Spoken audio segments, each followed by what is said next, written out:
Le film Bhatrakali date de 1976.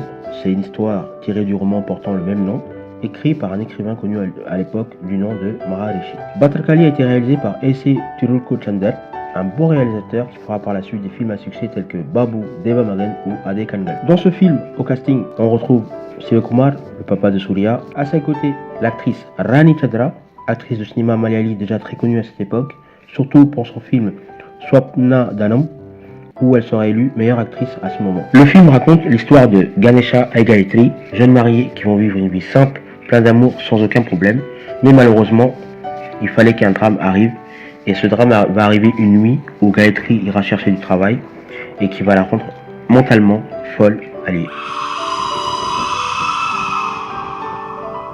Par la suite, Ganesha va devoir divorcer de Gayatri, mentalement atteint, et se remarier à contre-cœur. Mais les choses ne vont pas en rester là, pour Gayatri surtout. Elle va finir par retrouver la raison et se souvenir de cette fameuse nuit où tout a basculé.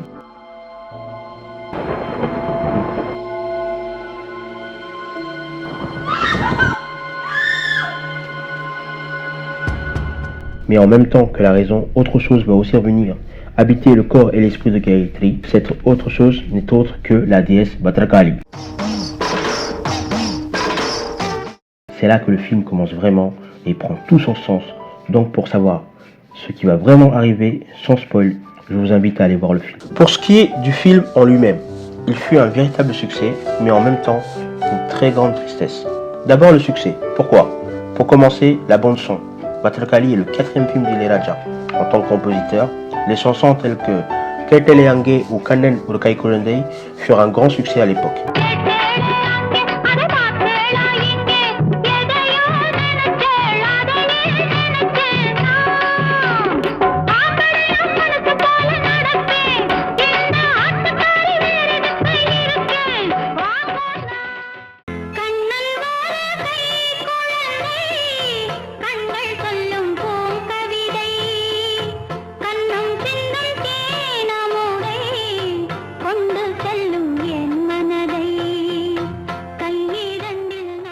Ensuite, le film en lui-même, il parle de religion, de divorce et surtout de femmes au foyer qui veut travailler, ce qui était très délicat à ce moment, surtout que l'histoire se déroule dans une famille brahmine très croyante, donc qui touchait directement un public très concerné à l'époque. Mais c'est ce qui lui ramènera aussi le succès en se diversifiant des autres sorties à ce moment. Pour ce qui est du côté triste, l'actrice principale du film, Rani Chandra, est malheureusement décédée sans avoir pu tourner la fin du film. À l'époque, Rani Chandra, sa mère et ses sœurs et leur troupe de danse nommée Pushpa étaient invités à l'étranger pour un programme culturel, mais au moment du retour, avant l'atterrissage à Mumbai, leur avion prit feu et se cracha, tuant tout le monde à bord.